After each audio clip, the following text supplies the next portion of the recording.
Hi, I'm Mike. I'm here today to talk to you about a build that I recently completed, this Focke-Wulf FW190 from Trumpeter.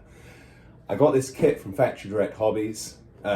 Great service as always, kit arrived quickly, really well packed, no damage or anything like that. They did their part, but did Trumpeter do their part? Let's have a little bit of a look at what we've got here. So the FW190 was a German fighter of World War II. It was a development, this is the D9 variant, which was a development from the A variant, which had a radial engine. Now they had the radial engine to avoid competing with other aircraft with straight V12 type engines, such as the Messerschmitt Bf 109. So instead what they did was they put that radial engine in there. Now that had decent performance, it performed well against Allied aircraft, but later in the war, the V12 engines became available, and so they started fitting the D variant, which is the one that we see here, with a longer cowl. And this one got the Junkers UMO 213 turbocharged engine, which gave it an increase in performance. The difference is evident with this model. It's got the longer cowl, you can see the exhaust on the side. Really nice model, really fun to build. Now this is 1 in 24 scale, and so that's pretty big. But the thing to remember with World War II aircraft, they're kind of relatively small anyway. You might have seen some of my other builds on Instagram, such as the F-14 Tomcat in 1 in 32nd scale, and the F-18, and obviously the Su-27 Flanker, which is absolutely enormous even at that scale. What I will say is the 1 in 24 for World War II stuff is roughly the same kind of size as a modern, or modern, in inverted commas, still in use type jet, or even the F-14 Tomcat, which is no longer in use other than with Iran. It's about the same kind of size. If you've got space for a 1 in 32 scale jet, and lots of people don't, I've forced myself to have space because I love them, but these take up about the same amount of space. So, you can fit them. They're not quite as crazy as it might sound if you're going for a modern jet in this scale. But what's it like to build? So there's a few 1 in 20, there's quite a lot of 1 in 24 offerings out there now. Airfix have brought out their fantastic Spitfire Mark 9. Really great build. Now, from the get-go, I'll say that the Trumpeter model isn't at that standard. It's not as good. It's a slightly older mold. No problems with flash. Very few problems with flash. I had to trim away a very, very small amount. But not some of the problems you sometimes get with some of the older molds. Some of the older molds can really show a lot of flash. That's where the plastic is squirted out through the edges of the mold because it's become slightly old and worn. None of that with this. So really good, really happy with that. Not quite the detail that we'd perhaps expect from a 1 in 24 model. Airfix have set a little bit of the standard there with that Spitfire. The detail isn't quite so high, but the price point isn't quite as high as well. These are significantly cheaper than that Airfix offering. And for the most part, the exterior detail that you get on these is all there. I mean, a World War II fighter only has so much detail anyway, So the external side, panel lines, excellent. No raised panel lines. They're all engraved panel lines. Rivet detail is good. Nothing too excessive. Sometimes with models, they just go too heavy on those lines, too heavy on the rivets, and it becomes a bit too much. It becomes unrealistic. With this, I think they've struck a really nice balance. They take the panel line wash well. Really, really good. I was extremely happy with that.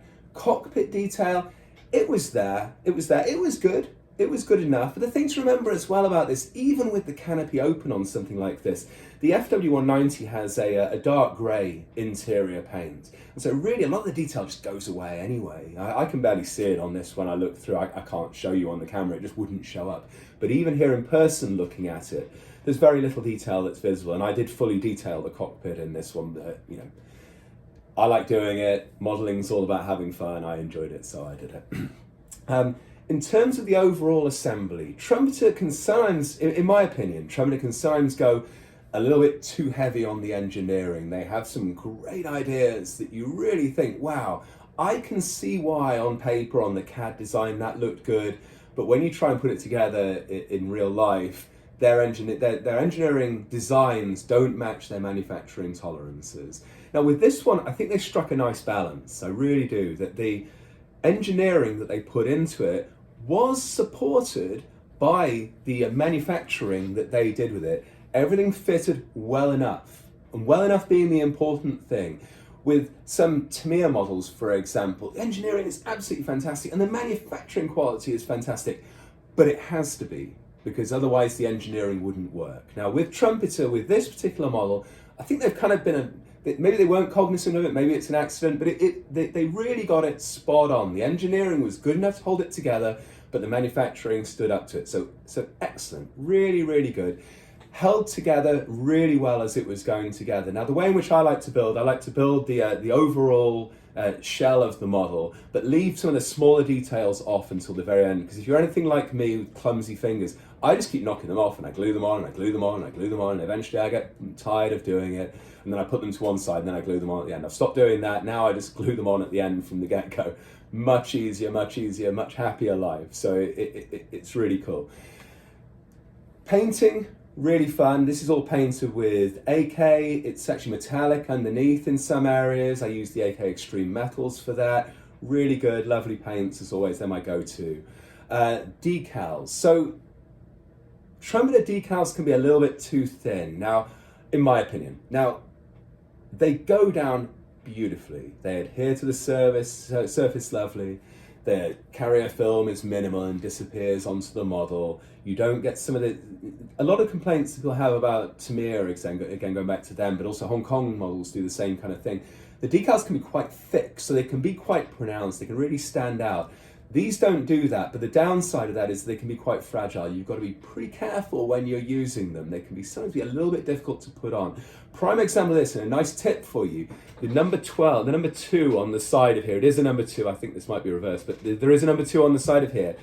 Impossible to put on cleanly as they had it. What I did instead was I cut it kind of around where the curve of the 2 starts. And I was going to put on the bottom half and then take the top half off and match that up. I found that much easier. Initially I tried to put them on just as one piece, and it was impossible because the actual 2, it has just a small amount of carrier film around the end. And I found it was just curling up on itself, and there were some hair-raising moments, some bad language was used. Don't do this at home, kids.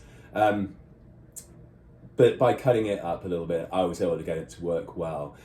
Another thing with the band that goes around the back here, you can see this green and white checkerboard kind of effect.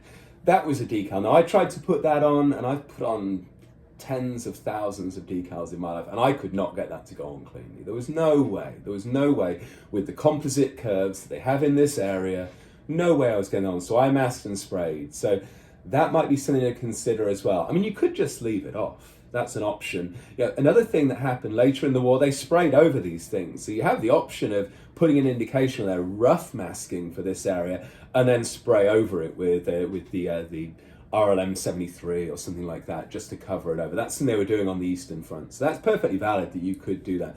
So if you scrub your decals, all is not lost. You can go back and you can sort that out. So an overall evaluation of this kit. Okay, I like to give a trumpet rating for these things, and I give it on a few different counts.